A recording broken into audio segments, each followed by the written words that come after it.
in favour of what I see as expediency. The Honourable Trevor Mallard. Mr. Chairman, I think I'll start where my colleague has left off and say that this bill does not put before the House in a way that I would have hoped a number of choices for the House. And I do regret the fact that the National Party has decided to hide behind its whips on this particular issue, but I think that when it does come to the election campaign, people will be asked how they voted on the issues which come up here, and the fact that it was a whipped vote on what has often been a conscience area will not be a protection for those members. Having said that, regretted the fact that we haven't really got an opportunity to debate and make decisions as a Parliament on this occasion, as we have on every other occasion where we've debated this legislation. I have to say that there are a lot of areas that I disagree with. My last two colleagues have just spoken, David Clark and David Parker. I've considered the issues over time, looked at some of the evidence and come to different conclusions. I would agree that academics, for example, should play a positive role in informing the debate on liquor legislation, that they should be the critics and the conscience. But the problem I have with especially the leading academics in this particular area, the most quoted academics in this particular area, is that they are zealots. I don't think the evidence matters. I don't think the evidence matters to them, and some of them are practitioners, but the people who I'm talking about, especially a couple of individuals from the member's own city, have in fact been shown to twist the evidence in reaching their conclusions. And if anyone has any doubt about that, can I recommend, now take a call and debate it, can I recommend that they look at the work of Ruth Logerson when she did some work which looked into that area. Now the name, of course, is not one that's unknown in the public health area, and it's certainly a journalist with a good reputation for analysis. And when people looked at allegations of fact and opinion, what was found was that the evidence that is being presented to the public is not always backed up by the research. And I will say also that was my experience as a member of the Select Committee when dealing with the Rugby World Cup and the shifts that people I described as zealots in the area of alcohol law reform wanted to make as part of that exercise, that actually their arguments did not stack up. I want to disagree with my colleague about trends in alcohol use. I don't think there are many people in the House left who can remember seeing, but in my case not being part of, the evidence of the 6 o'clock swill.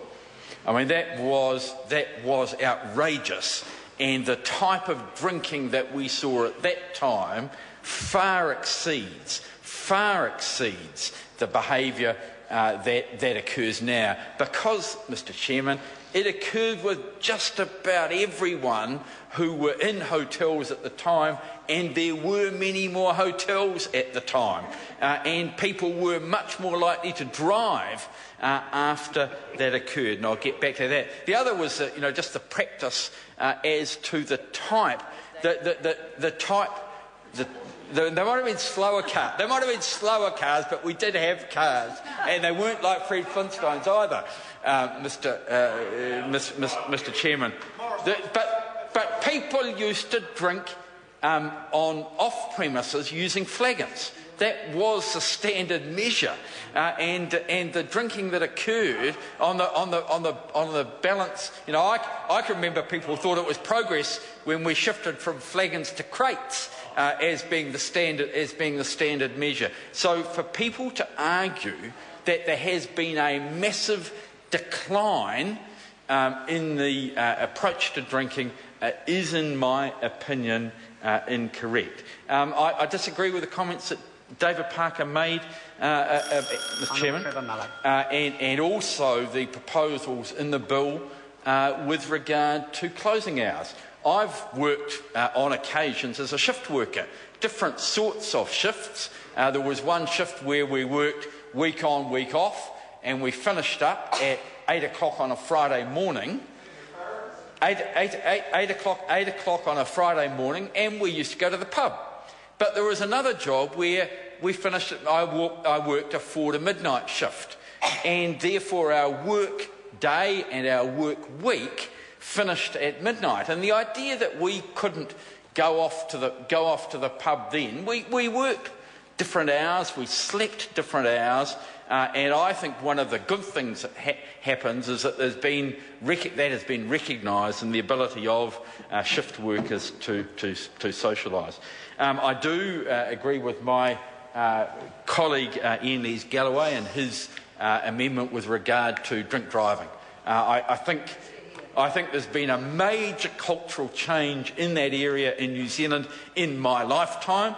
I think it's no secret that many people of my generation, especially but not only those who lived in rural areas, used to regularly drive way over the limit. And when we had the Mickey Mouse testing systems and a lack of policing, and in fact in some cases police actively ignoring the law because they themselves used to be involved in the drink driving, I think times have changed.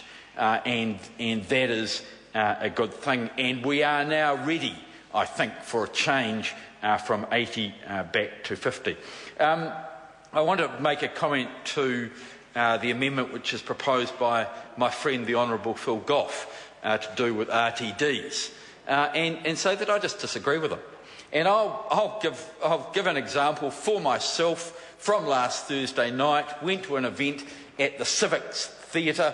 I wanted to have a rum and coke, and I could have had the same alcohol concentration poured out of a bottle and mixed with coke, or I could have bought it in a little bottle as an RTD.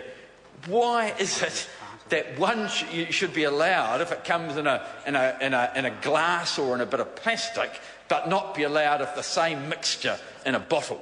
And my view, Mr. Speaker, is that there's a degree of overreaction to a format which is more popular with younger people. And sir, people go on about drinks being sweet.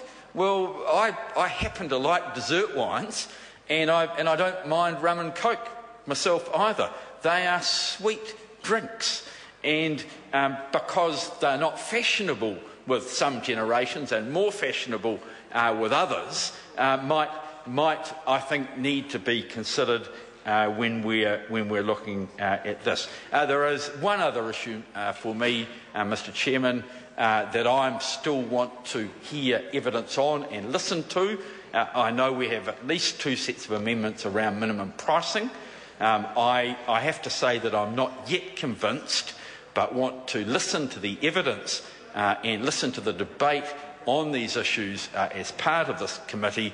But I would say that I'm reluctant on behalf of my poorer constituents to have them disproportionately affected by this sort of change as is being proposed. Was proposed by the Law Commission and is being proposed by some members. Members, we come to the vote on Part 1. We have the Minister's amendments to SOP number 132 set out on SOP number 137. The question is that the Minister's amendments be agreed to. Those that are in favour will say aye. Aye. To the contrary, no. The ayes have it. We now have the Minister's amendments as amended set out on SOP number 132. The question is that the Minister's amendments as amended be agreed to. Those of that opinion will say aye. Aye. To the contrary, no. The ayes have it. The question now is that Part 1 as amended stand part. Those of that opinion will say aye. Aye. To the contrary, no. The ayes have it. Party vote's called for. Ask the clerk for a party vote. New Zealand National. 59 votes in favour.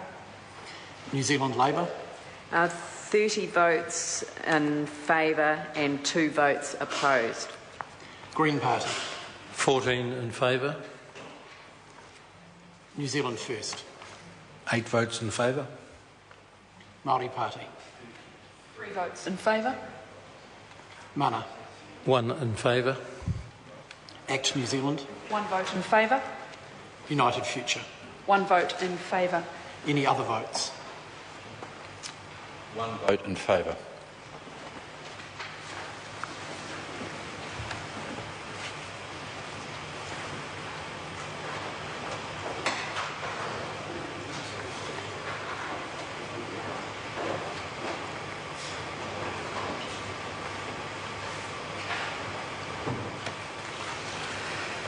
Members, the ayes are 118, the noes are 2. Part 1 is amended will stand part.